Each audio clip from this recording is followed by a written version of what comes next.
아이들은 기억력이 좋아요. 어른들은 악보를 보는데 아이들은 악보 없이 얼마나 찬양을 잘하는지. 메이어라는 유명한 랍비가 있었는데 설교를 잘하는 사람입니다. 그래서 많은 사람들이 그분의 설교를 듣고 있습니다. 어느 날 한 여자가 설교를 듣고 좀 늦게 금요일 집에 돌아갔습니다. 남편이 내일은 안식일인데 안식일 음식 준비도 안 하고 어디를 다녔느냐고 화를 냅니다. 그래서 랍비의 설교를 듣다가 이렇게 늦었다고 그러니까 그 랍비의 얼굴에 침을 뱉지 않으면 다시 집에 들어오지 말라 하면서 남편이 내어 쫓았습니다. 그래서 할 수 없이 이 유대인 여자는 친구 집에 동거하면서 참 어려움을 겪는다는 소식을 이 메이어 랍비는 들었습니다. 그래서 그녀를 불러서 내 눈이 지금 아픈데 남의 침을 바르면 이 눈이 낫는다는 얘기가 있는데 좀 내 아픈 눈을 위해서 침을 좀 발라줄 거냐. 그래서 그 여자가 침을 뱉어서 랍비의 얼굴에 눈에 발랐습니다. 이것을 보고 있는 제자가 선생님 이래도 됩니까? 하고 분을 낼 때에 랍비는 이렇게 말을 했습니다. 가정의 평화를 되찾기 위해서는 그보다 더한 일을 할 수 있다. 우리가 기억할 얘기입니다. 우리 가정의 평화와 가정을 세우기 위해서는 어떤 희생을 지불하고라도 우리는 가정을 세워야 될 책임이 있습니다. 가정은 하나님이 만들어주신 최초의 공동체이고 가정은 모든 인간관계의 기초고 활동의 중심입니다. 하나님께서 이 땅에 사는 인생에게 안식과 행복의 원천으로 가정을 허락해 주었습니다. 가정은 하나님이 세우신 천국의 모형입니다. 우리 장로님이 기도하신 대로 가정천국, 우리 가정에서 부분적이나마 천국을 체험해야 할 줄 압니다. 하나님의 은혜를 나누고 그리고 서로 사랑해야 되는 이런 아름다운 가정입니다. 가정이나 교회나 국가는 일직선상에 있습니다. 가정이 행복하면 교회가 행복하고 국가가 행복하고 가정이 문제가 있으면 결국 교회와 국가가 어려움을 당하는 것입니다. 영원한 로마의 제국, 로마 제국의 패망은 역사가들은 가정 파괴라고 기록하고 있습니다. 가정이 파괴되면 문화가 파괴됩니다. 마른 떡 한 조각만 있고도 화목한 것이 육선이 집에 가득하고 다투는 것보다 나으니라. 행복은 물질이 아닙니다. 요즘 청소년들이 가장 귀한 게 뭐냐? 85.2%가 돈이라고 답변했습니다. 이 물질이 가장 귀중한 것으로 우리의 자녀들이 알고 있는 현실입니다. 가정 파괴의 70%가 경제 문제라고 합니다. 잠언 15장 17절 말씀 보면 여간 채소를 먹으면서도 서로 사랑하는 것이 살찐 소를 먹으며 서로 미워하는 것보다 나으니라. 청소년의 가출과 남편의 가출, 어머니의 가출, 그래서 소년 소녀 가장이 날마다 늘어나는 것이 오늘의 현실입니다. 가산이 적어도 재산이 적어도 여호와를 경외하는 것이 크게 부하고 번뇌하는 것보다 나으니라고 그랬습니다. 우리가 물건을 사면 물건 사용 설명서가 있습니다. 매뉴얼이라는 그 사용 설명서대로 사용하면 그 물건을 오래 쓰는 것처럼 하나님이 우리의 가정을 행복하게 하기 위해서 이렇게 살아가라고 성경은 우리에게 가르쳐주고 있습니다. 말씀대로 살면 가정이 행복해집니다. 데살로니가전서 5장 13절 보니까 저희 역사로 말미암아 사랑 안에서 가장 귀하게 여기며 너희끼리 화목하라. 가정은 작은 공동체입니다. 귀하게 여기고 사랑하고 화목해야 됩니다. 옛날 고종 황제 때 장공예라는 사람의 집안은 9대까지 같이 살았습니다. 수백 명이 한 집에서 살았습니다. 이 소문이 고종에게 들려서 친히 그 집을 방문하시고 주연을 베풀고 그 가족들에게 상을 내렸다고 합니다. 그러면서 그 어른인 장공예에게 어떻게 이렇게 한 집안에서 9대가 같이 이렇게 살아갈 수 있냐 하면서 그 비결이 뭐냐고 물을 때에 종이 한 장을 가져다가 붓을 썼는데 참을 인자를 100개나 썼다고 합니다. 사랑은 오래 참고 모든 것을 참으며 견딘다. 사랑은 처음도 참고 마지막도 참는 것입니다. 사업에 성공하고 부를 소유했다 할지라도 가정을 잃어버리면 10%의 성공이랍니다. 그러나 비록 돈 번 건 없지만은 가진 건 없지만은 가정이 행복하면 90%의 성공이라고 합니다. 오늘은 가정의 달을 맞이해서 하나님이 축복으로 주신 우리 가정이 어떻게 하면 행복해질까? 하나님의 말씀에 가르친 바 그대로 우리가 실천하면 여러분의 가정이 복을 받을 줄 믿습니다. 첫째는 부부의 사랑입니다. 지난주에 성령 충만에 대해서 말씀드렸습니다. 성령 충만은 찬양 충만이라고 그랬습니다. 하나님 앞에 찬양으로 충만하고 범사에 감사하게 되고 그리고 피차에 복종한다 말씀하시면서 그 복종을 처음으로 아내에 대해서 말씀하고 있습니다. 아내들이여 자기 남편에게 복종하기를 주님께 하듯 하라. 부부 중에 아내에게 먼저 요구합니다. 사도 바울이나 베드로는 아내에게 먼저 말씀을 했습니다. 이유가 뭐냐면 아내가 어떻게 하느냐에 따라서 가정이 세워지게 되기 때문에 그렇습니다. 부부의 행복이 좌우됩니다. 지혜로운 여인은 그 집을 세우나 미련한 여인은 그 집을 허느니라. 아내의 태도와 역량에 따라 집안의 분위기가 많이 좌우됩니다. 여기 복종하라, 이 복종하라는 말은 현재형으로 계속해서 하라는 거예요.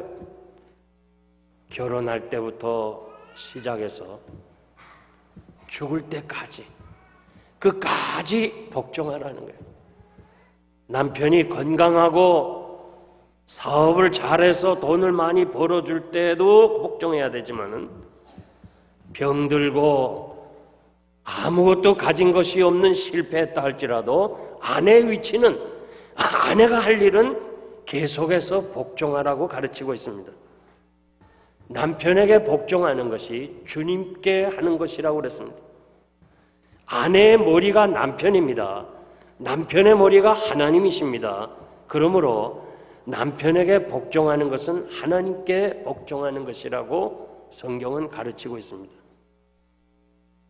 아마 여러분들이 한국에 다녀오신 분은 여러 가지 그 변화된 과정 중에 하나가 좀 이상한 것은 식당에 점심 때 여자들이 모여서 식사하는 것을 보게 됩니다. 과거에 그런 모습이 없었는데 식당에 가서 보면 여자들 5-6명 혹은 7-8명이 모여서 밥을 먹으면서 이야기하는 얘기를 듣게 됩니다. 뭐 들으려는 것이 아니라 하도 떠드니까 그냥 자연히 들려요. 그런데 주제가 뭐냐면 남편의 실수를 얘기하는 거예요. 뭐 우리 남편이 이렇게 저렇게 하면 또 그게 재밌다고 웃으면서 계속해서 자기 남편을 흉보는 거예요. 저는 남편의 존경심이 상실되어 가구나. 성경에서 그렇게 가르치질 않았는데 오늘 보니까 아내는 남편을 경외하라. 이 경외라는 단어는 왕에게 쓰는 단어였습니다. 남편을 왕처럼 생각하라는 거예요. 탈무드에 보면 따라 만일 내가 남편을 왕같이 존경하면 너는 여왕처럼 우대를 받을 것이고 내가 계집종처럼 처신한다면 남편은 너를 노예처럼 다루고 내가 자존심을 내세워 남편을 섬기지 아니하면 너는 하녀같이 부려질 것이며 만일 남편의 친구가 방문하면 극진히 대접하라. 그렇게 하면 남편으로부터 귀여움을 받을 것이다. 언제나 가정의 마음을 쓰고 남편의 소지품을 귀중하게 여기라. 그러면 남편은 기꺼이 내 머리 위에 면류관을 씌울 것이다. 아멘입니까? 아내들이여 남편에게 무조건 복종하라고 했습니다.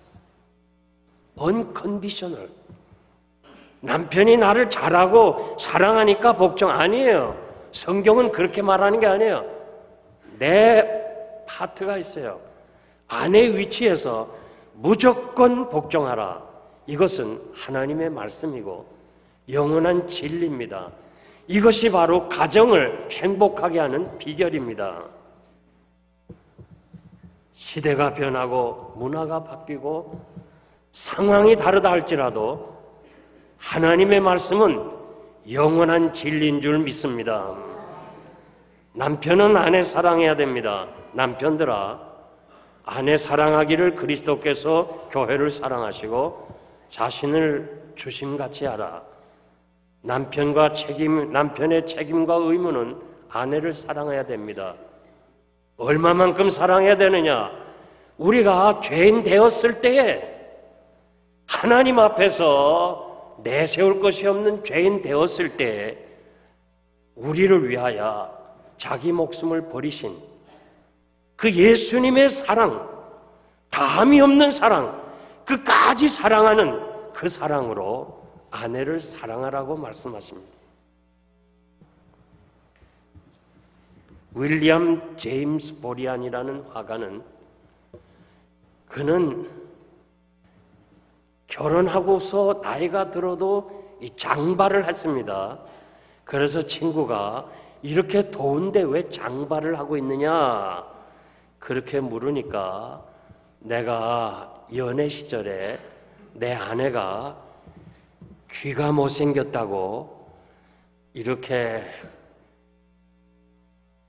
흉보기 때문에 그 아내를 즐겁게 하기 위해서 머리를 길러서 귀를 막았다는 거예요.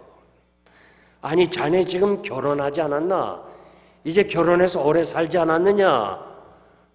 지금 뭐 그렇게 연애 시절을 생각하느냐 할 때 이분이 그때도 즐겁게 했으면 지금도 즐겁게 해야 되고 결혼은 로맨스가 끝나는 것이 아니고 시작하는 것이다. 기억할 얘기예요. 결혼 전에 그렇게 사랑하고 정말 당신 아니면 못 산다 하는 그런 마음 가졌으면 지금도 변함이 없어야 돼요. 여러분들이 결혼 전에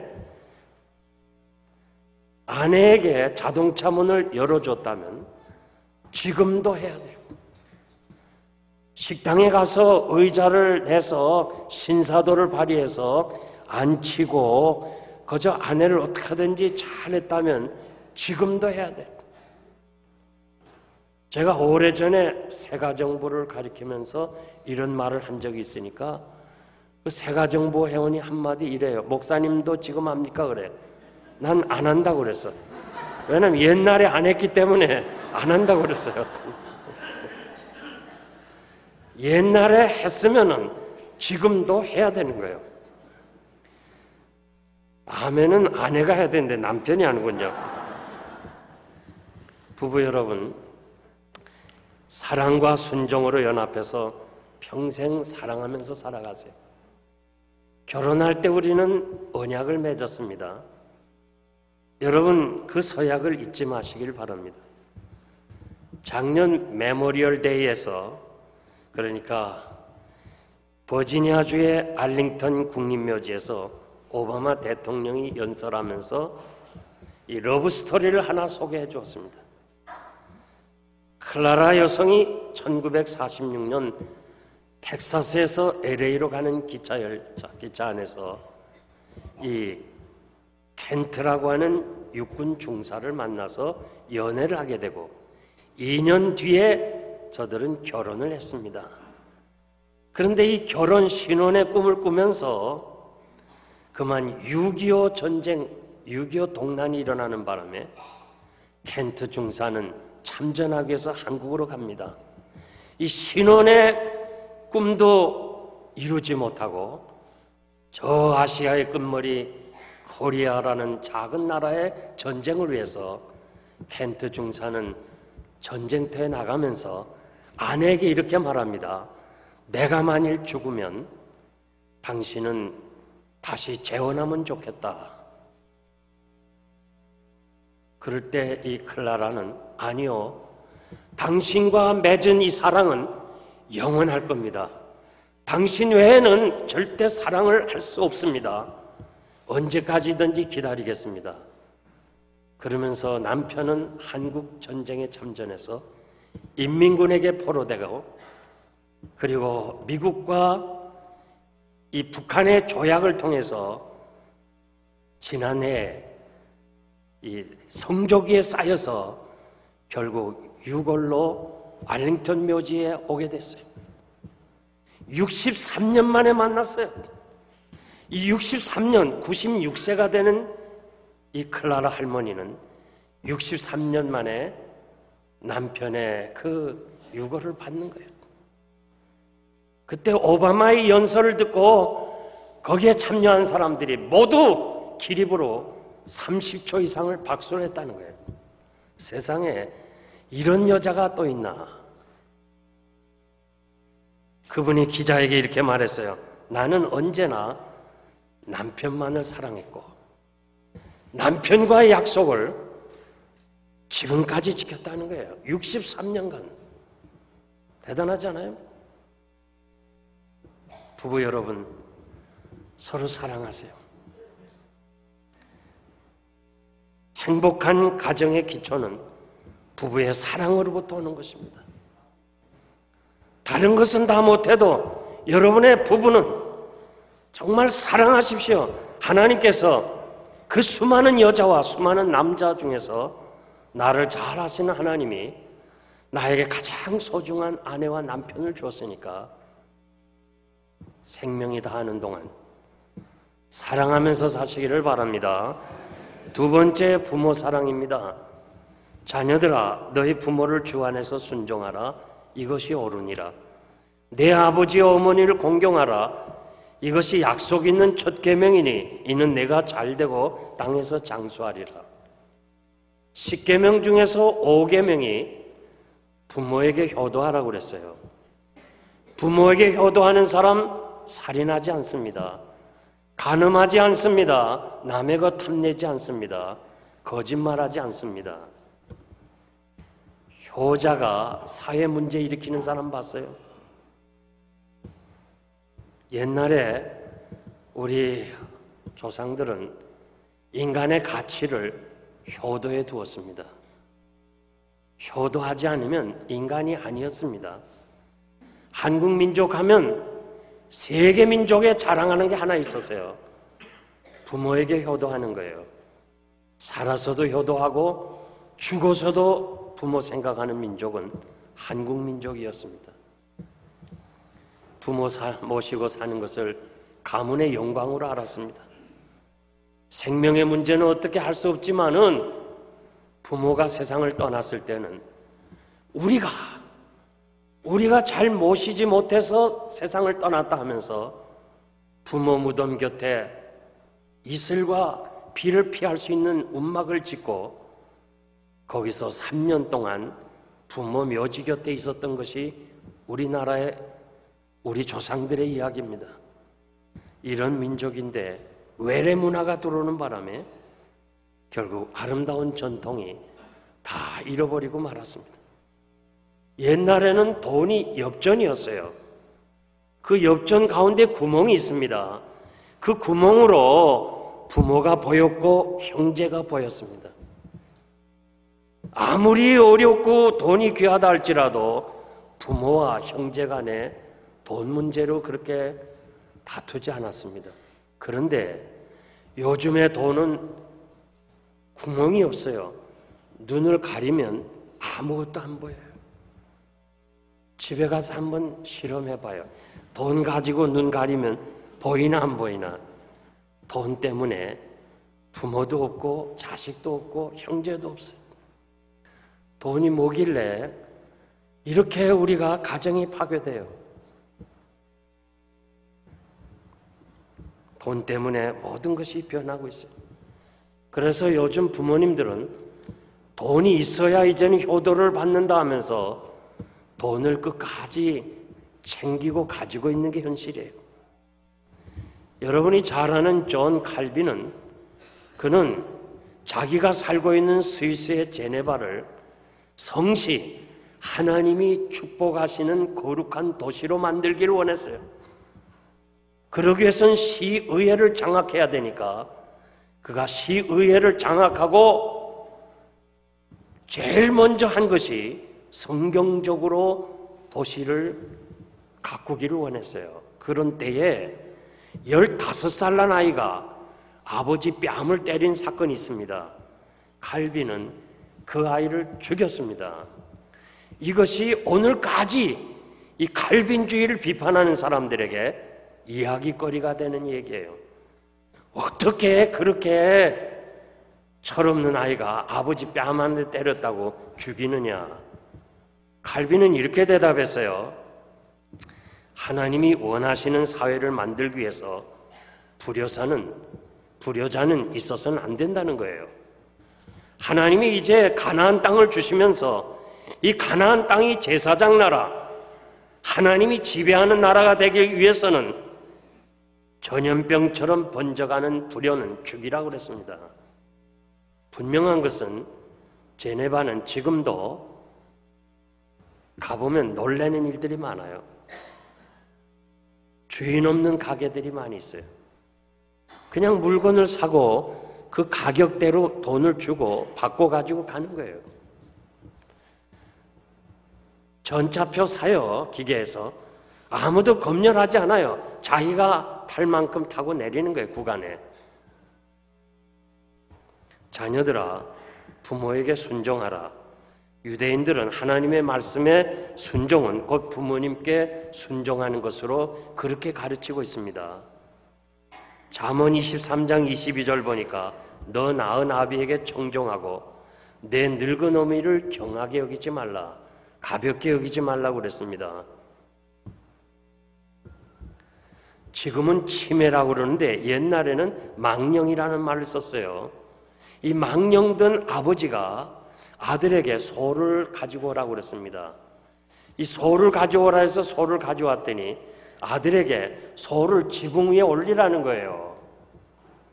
이거 할 수 있어요. 그런데 아들이 그 소를 지붕 위에 올리려고 사다리에 올라가면서 애쓰는 것을 지나가던 암행어사가 보았습니다. 아버지는 그 모습 보면서 너무너무 좋아해요. 치매에 걸렸으니까. 그런데 암행어사가 보고서 세상에 이런 아들이 어디 있나. 임금님에게 보고해서 임금님이 상을 주고 벼슬을 줬다는 거예요. 무식하고 배우지 않았지만은 부모에게 효도할 수 있는 사람은 나라를 다스릴 수 있다 그러면서 벼슬을 줬다는 거예요. 부모의 말에 순종치 아니하면 때려서라도 듣게 하라. 만약 때려서도 듣지 아니하면 성읍 장로들에게 고하여 그를 죽이라. 신명기 21장에 나오는 거예요. 모세의 유언입니다. 하나님의 나라, 새로운 땅에서 하나님의 제사장 나라를 세우기 위해서는 불효가 있어서는 안 된다는 거예요. 자녀들아 모든 일에 부모에게 순종하라. 이는 주 안에서 기쁘게 하는 것이니라. 모든 일에 부모에게 순종하라고 그랬습니다. 부모를 공경하라. 공경하라는 말은 무겁다는 말이에요. 무겁게 여기라는 거예요. 이 무겁다는 동사에서 명사형 파생된 것이 우리 몸의 간이에요. 간. 우리 몸의 장기 중에 제일 무거운 것이 간입니다. 체중의 50분의 1이 간의 무게라는 거예요. 여러분, 부모를 간처럼 귀중하게 여겨야 돼. 간처럼 소중하게 여겨야 돼요. 헬라어로 공경이라는 말은 갚으라는 말이에요. 부모의 은혜를 갚아야 돼요. 미가서 7장 6절 보니까 마지막 때는 아들이 아버지를 멸시하고 딸이 어머니를 대적하며 며느리가 시어머니를 대적하리니 사람의 원수가 자기 집안에 있을 것이라. 현실 아닙니까? 과거 이런 일이 있었습니까? 마지막이에요. 부모에게 순종하고 공경하면 내가 잘 되고 땅에서 장수하리라. 아멘입니까? 믿습니까? 땅에서 장수하리라. 박상철 서울대학교 의과대학 교수가 체력과학 노화 연구소를 경영하는데 조선일보와 함께 우리나라에서 100세 이상 된 사람 150명을 선정해서 연구해 보니까 결과가 유전이 아니라는 거예요. 장수가 유전이 아니고 생활 방식과 환경이라는 거예요. 그러면서 이 150명이 장수한 사람의 공통점을 보니까 가족 관계가 좋았고 특별히 며느리가 좋았다는 거예요. 부모 사랑합시다. 이것이 가정 행복이고 자신이 받는 행복입니다. 심는 대로 거둔다는 건 영원한 진리예요. 항상 젊은 거 아니에요? 순간에 나도 시어머니가 되는 날이 올 것입니다. 하나님의 말씀대로 부모를 잘 섬기고 효도함으로 여러분들이 가정이 복받고 행복한 가정이 되기를 바랍니다. 마지막으로 자녀 사랑입니다. 또 아비들아 너희 자녀를 노엽게 하지 말고 오직 주의 교양과 훈계로 양육하라. 자식을 낳으면 저절로 사람 되는 거 아닙니다. 사람으로 만들어야 사람이 됩니다. 땅을 그대로 놔두면 잡초가 됩니다. 잡초로 우거집니다. 사람 낳아 그대로 방치해두면 잡초 인생이 됩니다. 잠언 22장 6절 보니까 마땅히 행할 길을 아이에게 가르치라. 그리하면 늙어도 그것을 떠나지 아니하리라. 아비들아 자녀를 노엽게 하지 말라. 이 말씀을 현대인의 성경 번역을 보니까 자녀들의 감정을 건드려 화나게 하지 말라. 아주 쉽게 번역했어요.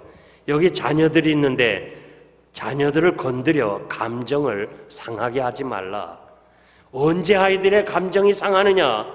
첫째가 부모가 싸울 때랍니다. 하버드대에서 문제 청소년을 연구해서 결과를 발표했는데 5명 중 3명은 왜 너희들이 이렇게 문제아가 됐냐니까 부모가 싸우는 것이라고 답변했다는 거예요.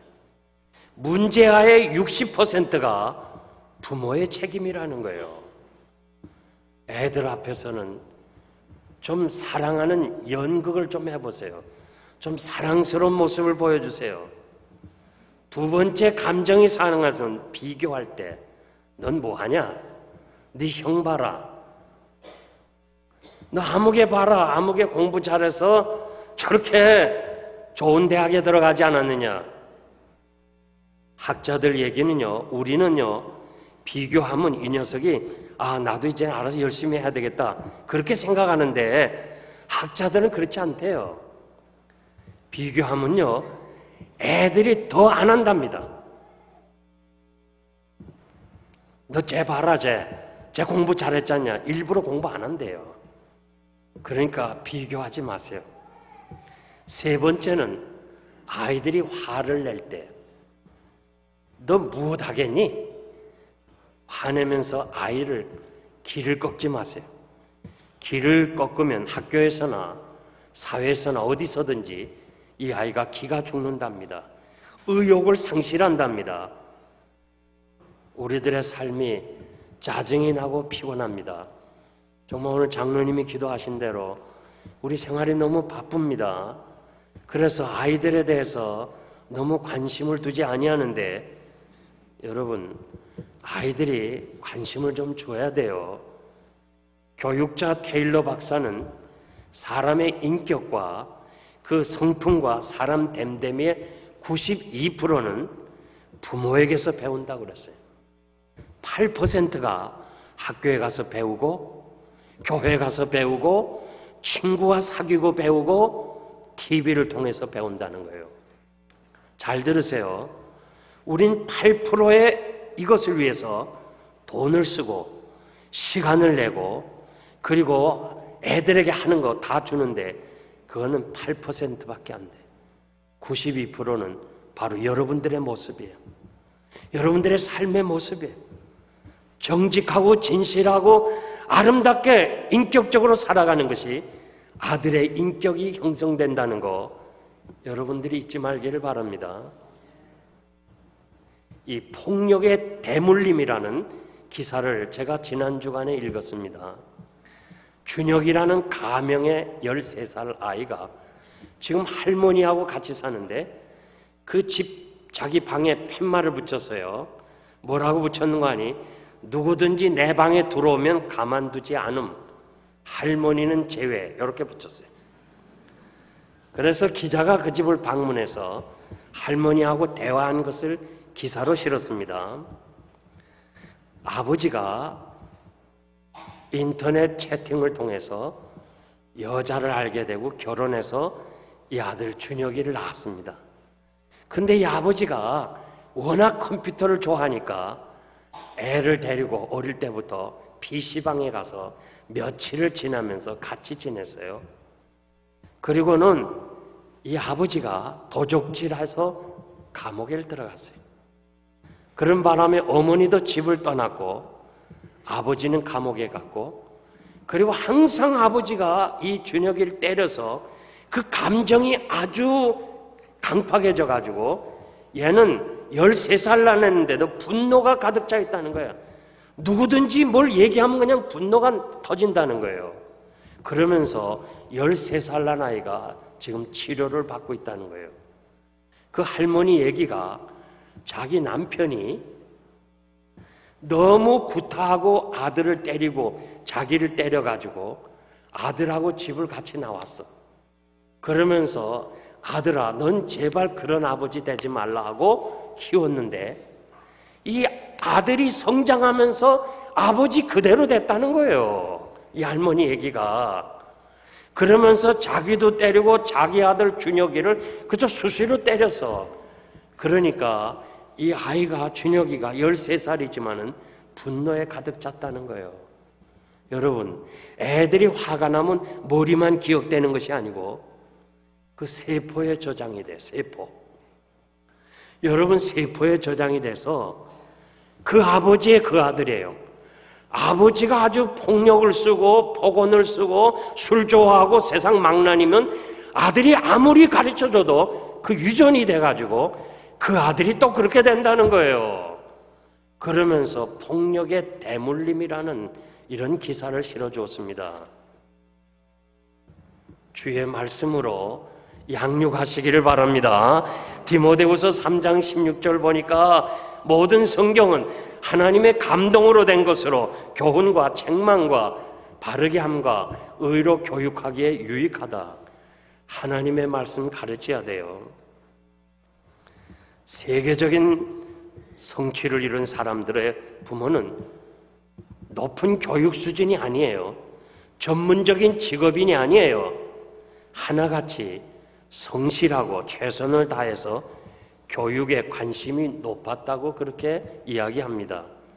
민족 자결주의자인 윌슨 대통령은 3.1운동에 동기를 부여하신 분인데 이분은 목사의 아들로서 아버지로부터 철저한 신앙 교육과 가정 교육을 받았습니다.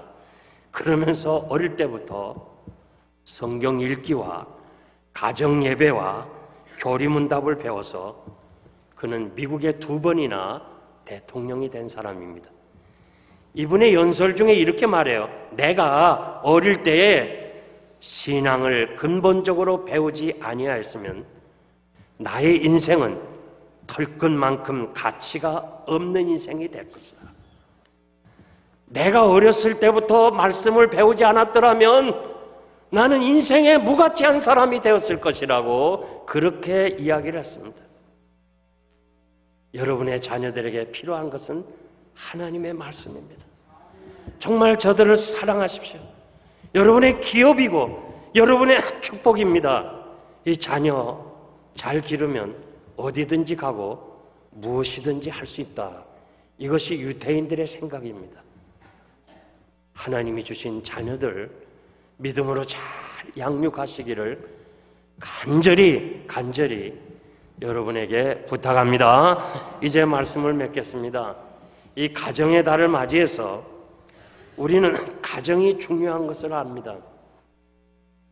알고 있으면서도 덜 중요한 사업하는 일이나 친구들하고 놀러 가는 일이나 혹은 세상에서 못하는 거 이것으로 우리 시간을 다 낭비해버리고 이제는 어느덧 생각지 않는 세월 속에 우리의 자녀들이 우리 곁을 다 떠나게 됩니다.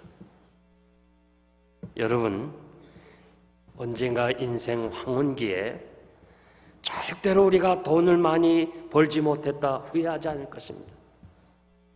명예를 얻지 못했다, 여러분 그 문제에 대해서 고민 안 할 겁니다. 다만 한 가지 후회가 있을 거예요. 자녀들과 많은 시간을 갖지 못한 것, 그것이 후회할 것입니다. 자녀들하고 좋은 시간 많이 가지세요. 이번 여름에 여러분 자녀들을 데리고 휴가를 떠나세요.